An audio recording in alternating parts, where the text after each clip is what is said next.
ನಮಸ್ಕಾರ ಸ್ನೇಹಿತರೆ, ಈಗ ಲೈಸ್ಗೆ ಸ್ವಾಗತ. ನಮ್ಮ ಇವತ್ತಿನ ವಿಷಯ ಬೆಂಗಳೂರಿನ 2ನೇ ಅಂತಾರಾಷ್ಟ್ರೀಯ ವಿಮಾನ ನಿಲ್ದಾಣ.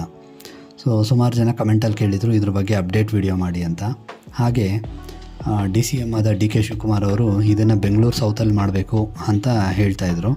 ಹಾಗಾಗಿ ಇದ್ರ ಬಗ್ಗೆ ಒಂದು ಅಪ್ಡೇಟ್ ತಿಳ್ಕೊಳ್ಳೋಣ. ಹಾಗೆ ಒಂದು ಏರ್ಪೋರ್ಟ್ ಆಗಬೇಕಾದ್ರೆ ಅದರ ಹಿಂದೆ ಏನೆಲ್ಲ ಆಗ್ಬೋದು ಅನ್ನೋ ಒಂದು ಬ್ಯಾಕ್ ಸ್ಟೋರಿನ ನಮ್ಮ ದೇವನಹಳ್ಳಿ ಏರ್ಪೋರ್ಟ್ ಆಯ್ತಲ್ಲ, ಆಗ ಏನೆಲ್ಲ ಆಯಿತು ಅಂತ ತಿಳ್ಕೊಳ್ಳೋಣ ಬನ್ನಿ.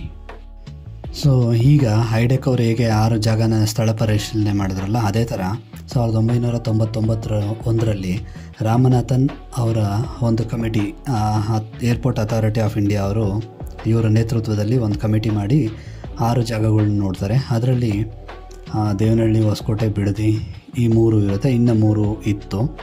ಅದರಲ್ಲಿ ರಾಮನಾಥನ್ ಅವರು ಏನು ಹೇಳ್ತಾರೆ ಅಂದರೆ, ಈ ದೇವನಹಳ್ಳಿ ಜಾಗ ಸೂಕ್ತವಾಗಿದೆ ಏರ್ಪೋರ್ಟ್ ಮಾಡೋದಕ್ಕೆ ಅಂತ ಹೇಳಿ ಅದನ್ನು ಅಪ್ರೂವ್ ಮಾಡ್ತಾರೆ. ಹಾಗೆ ಬಿಡದಿನ ಆಗಿನ ಕಾಲದಲ್ಲಿ ನಿರಾಕರಣೆ ಮಾಡೋದಕ್ಕೆ ಅದು ಜಾಗ ಫ್ಲ್ಯಾಟ್ ಆಗಿಲ್ಲ, ಅಪ್ ಆ್ಯಂಡ್ ಡೌನ್ ಇದೆ ಅಂತ, ಮತ್ತು ಮಣ್ಣು ಸಾಫ್ಟ್ ಆಗಿದೆ, ಹಾಗಾಗಿ ಇಲ್ಲಿ ಏರ್ಪೋರ್ಟ್ ಮಾಡೋದು ಸೂಕ್ತ ಅಲ್ಲ ಅಂತ ಹೇಳಿ ಅದನ್ನು ನಿರಾಕರಣೆ ಮಾಡ್ತಾರೆ. ನಮ್ಮ ಬೆಂಗಳೂರು ಇಂಟರ್ನ್ಯಾಷನಲ್ ಏರ್ಪೋರ್ಟು 2008ರಲ್ಲಿ ಪ್ರಾರಂಭ ಆಗುತ್ತೆ. ಆದರೆ ಇದರ ಜಾಗ ಇನ್ಸ್ಪೆಕ್ಷನ್ ಮಾಡೋಕ್ಕೆ ಶುರು ಮಾಡೋದು 1999ರಲ್ಲಿ. ಅಲ್ಲಿಗೆ ನೀವು ತಿಳ್ಕೊಳ್ಳಿ ಎಷ್ಟು ವರ್ಷದ ಕೆಲಸ ಹಿಡಿಯುತ್ತೆ ಇದು ಅಂತ. ಹಾಗೆ ಇಲ್ಲಿ ರಾಜಕೀಯವಾಗಿ ಎಷ್ಟೊಂದು ನಡೀತಾ ಇರುತ್ತೆ, ಇಲ್ಲಿಂದ ಅಲ್ಲಿ, ಅಲ್ಲಿಂದ ಇಲ್ಲಿ ಶಿಫ್ಟ್ ಮಾಡಿಸ್ಬೇಕು ಅನ್ನೋದು.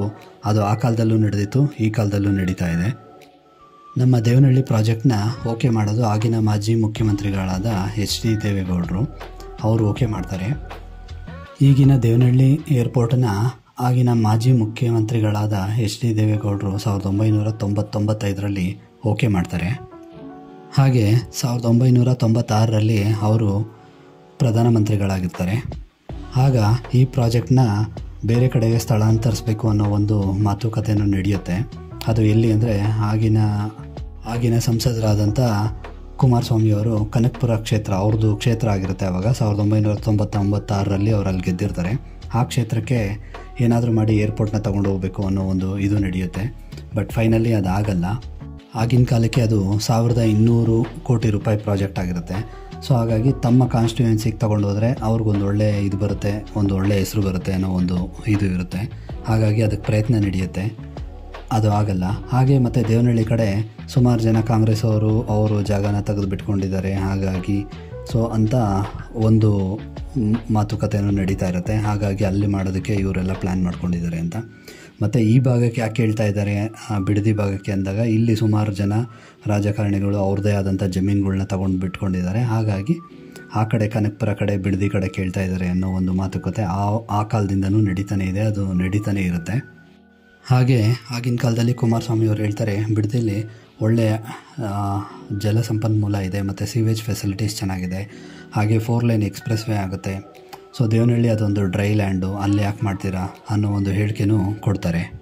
1996ರ ಆಗಿನ ಕೈಗಾರಿಕೆ ಸಚಿವ ಹಾಗೂ ಏರ್ಪೋರ್ಟ್ ಇನ್ಚಾರ್ಜ್ ಆದಂಥ RV ದೇಶಪಾಂಡೆ ಅವರು ದೇವೇಗೌಡರನ್ನ ಮೀಟ್ ಮಾಡಿ ಯಾಕೆ ಈ ಗೊಂದಲಗಳನ್ನ ಸೃಷ್ಟಿ ಆಗ್ತಾ ಇದೆ ಅಂತ ಹೇಳಿ ಅದ್ರ ಬಗ್ಗೆ ಕ್ಲಿಯರ್ ಮಾಡಿಕೊಂಡು ಆದಷ್ಟು ಅದನ್ನು ದೇವನಹಳ್ಳಿಗೆ ಆ ಪ್ರಾಜೆಕ್ಟ್ ತರಬೇಕು ಅಂತ ಮಾತಾಡ್ಕೊಬರ್ತಾರೆ. ಹಾಗೆ ಇದರಲ್ಲಿ ಬೇರೆ ಯಾವ ಉದ್ದೇಶವೂ ಇಲ್ಲ. ರಾಮನಾಥನ್ ಕಮಿಟಿ ಪ್ರಕಾರ 1991 ಆ ಪ್ಯಾನಲ್ ಏನು ಹೇಳಿರುತ್ತೆ, ದೇವನಹಳ್ಳಿನೇ ಇದಕ್ಕೆ ಸೂಕ್ತವಾದ ಜಾಗ ಅಂತ. ಹಾಗಾಗಿ ಇದಿಲ್ಲೇ ಮಾಡಬೇಕು ಅನ್ನೋ ತೀರ್ಮಾನವೂ ಆಗುತ್ತೆ.